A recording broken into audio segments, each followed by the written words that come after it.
Pemerintahan, Peternakan, dan Kesejahteraan Hewan. Jadi, saya akan menjelaskan mengenai sistem organ reproduksi ternak ruminansia jantan dan ternak ruminansia betina dan sistem hormonal ternak ruminansia jantan dan ternak ruminansia betina. Berikut.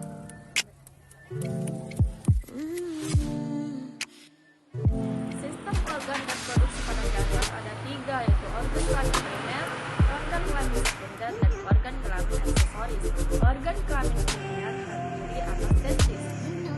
Testis dikatakan organ reproduksi primer karena memproduksi gamet jantan, spermatozoa, dan hormon kelamin jantan androgen. Testis dibungkus oleh jaringan tubuh vaginalis. Bagian luar testis berupa membran tipis dan jaringan kopulus testis. Kemudian di bawahnya terdapat parasinema yang merupakan fungsional layar testis yang berwarna bagian dalam beberapa segmen. Di dalam segmen ini terdapat tubuh semicereus yang di dalamnya terdapat sel-sel germinal dan sel saproli.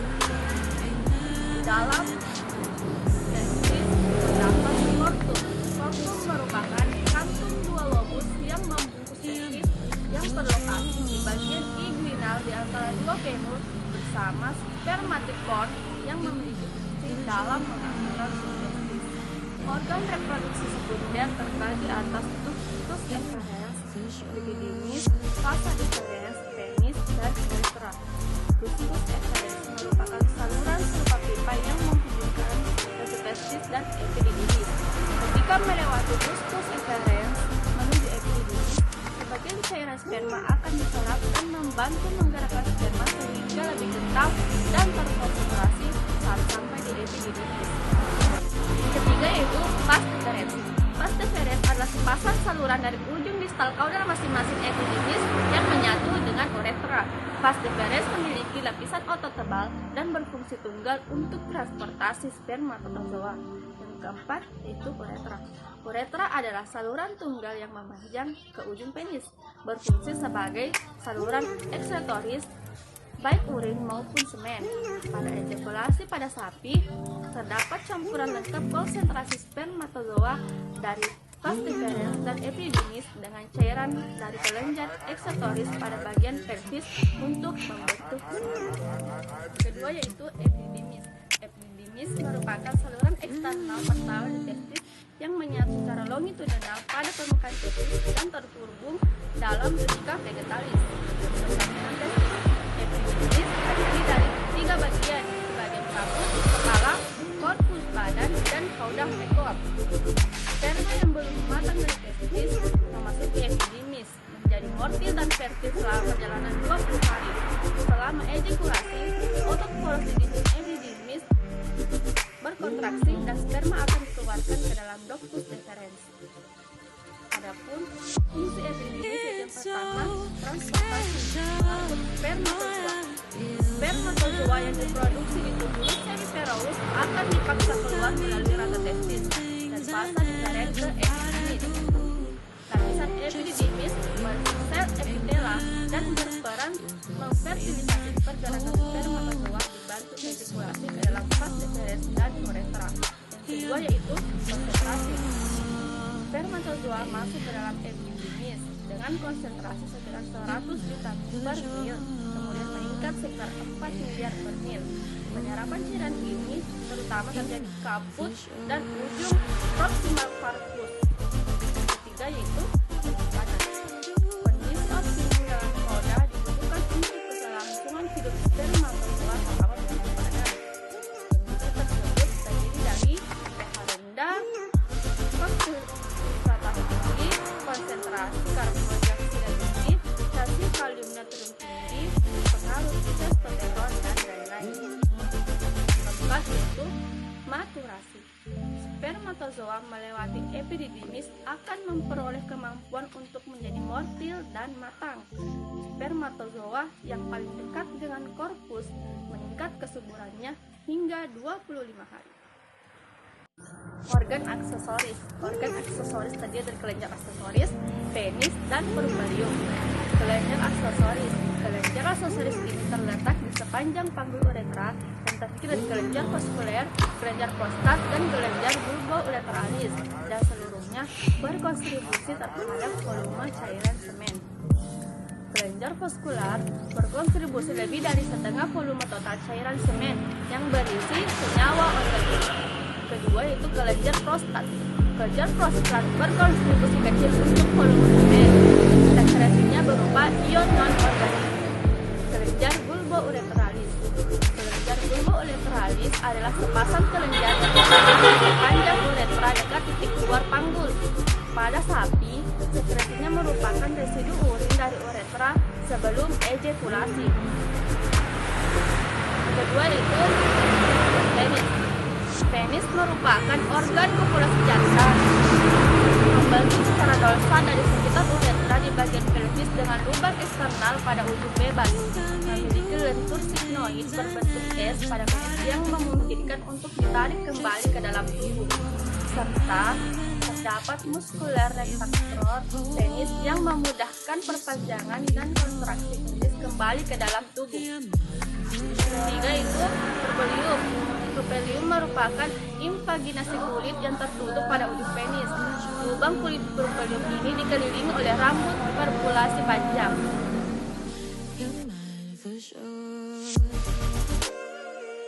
Selanjutnya, saya akan menjelaskan mengenai organ reproduksi yang dimiliki oleh perempuan betina. Di antaranya yang pertama itu ovarium. Ovarium merupakan organ reproduksi vital. Organ ini yang memproduksi ovum, gamis betina, dan hormon reproduksi betina yaitu hormon estrogen dan progesteron. Ovarium yang matang pada ternak betina akan dilepas dalam sistem saluran untuk memungkinkan terjadinya pembuahan. Yang kedua yaitu piduk.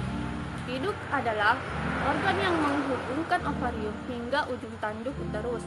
Bentuknya seperti pipa tidak beraturan. Fungsi ovidut untuk mengangkut ovum dan spermatozoa, dan di tempat inilah akan terjadi pembuahan dan pertama kalinya terjadi pembelahan sel dari embrio.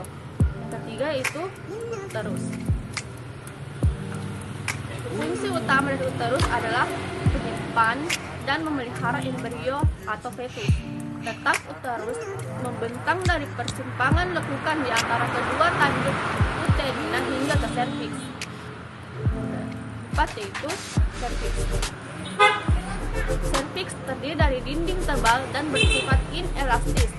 Saluran reproduksi betina ini terletak pada bagian depan yang berbatasan dengan bagian uterus dan bagian belakang menonjol pada vagina. Serviks memiliki fungsi mencegah kontaminasi mikroorganisme di dalam uterus. Selainnya adalah media tampungan sperma dari proses perkawinan secara alami. Yang kelima yaitu vagina.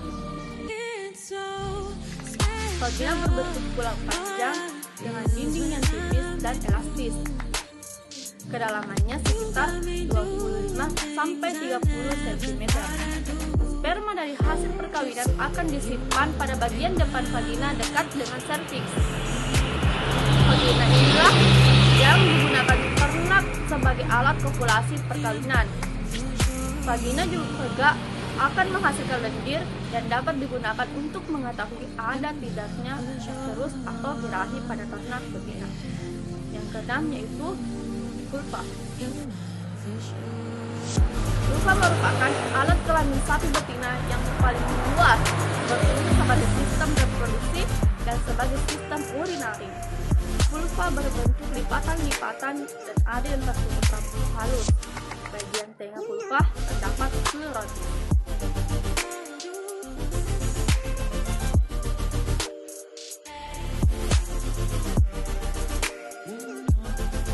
Hormon reproduksi ternak jantan. Yang pertama yaitu hormon GnRH atau gonadotropin releasing hormone.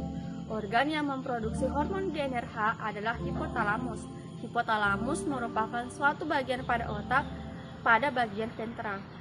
Produksi hormon GnRH di hipotalamus adalah bentuk respon dari tingginya kadar estrogen di dalam darah. Hormon GnRH mempunyai fungsi untuk menstimulasi kelenjar pituitari bersama-sama dengan estrogen untuk memproduksi hormon RH dan hormon FSH. Yang kedua yaitu hormon FSH atau follicle stimulation hormone. Setelah hipotalamus memproduksi GnRH, kemudian GnRH menstimulasi kelenjar pituitari untuk memproduksi hormon FSH. Hormon FSH berfungsi sebagai spermanisasi bagi spermatid untuk mematangkan sel sperma dan memproduksi androgen binding protein dalam jumlah yang besar. Yang ketiga yaitu hormon LH atau luteinizing hormone atau ICSH, interstitial cell stimulation hormone. Hormon LH yang pada hewan jantan disebut dengan ICSH atau interstitial cell stimulation hormone. Hormon ICSH berfungsi untuk mendorong produksi dan sekresi hormon testosteron yang berperan untuk menimbulkan sifat kelamin sekunder dan pendewasaan sel spermatozoa. Yang keempat yaitu hormon testosteron. Secara umum, hormon di dalam sel reproduksi ternak jantan terbagi menjadi dua golongan, yaitu HPG hormones dan hormon steroid. Testosteron termasuk ke dalam golongan hormon steroid. Steroid diperlukan untuk menjaga agar proses spermatogenesis berjalan konsisten sehingga mutu sperma tetap terjaga.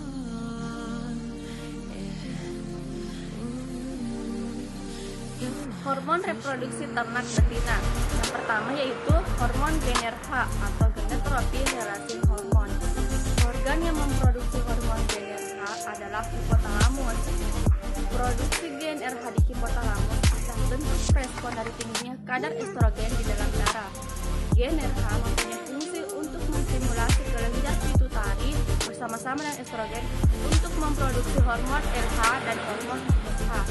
Yang kedua itu hormon FSH atau follicle stimulation hormone. Setelah hipotalamus memproduksi hormon GnRH, kemudian GnRH menstimulasi kelenjar pituitari untuk memproduksi hormon FSH. Hormon FSH mempunyai efek perubahan morfologi ovarium.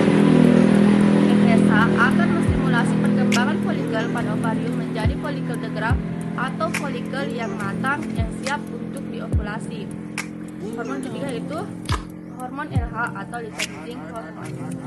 Selain memproduksi hormon FSH, kelenjar pituitari juga memproduksi hormon lain yaitu hormon LH atau luteinizing hormone. Fungsi dari hormon LH juga merubah morfologi dari ovarium. Keempat yaitu hormon estrogen. Folikel di ovarium memproduksi estrogen. Semakin besar ukuran folikel, maka akan semakin banyak atau semakin tinggi kadar estrogen di dalam darah.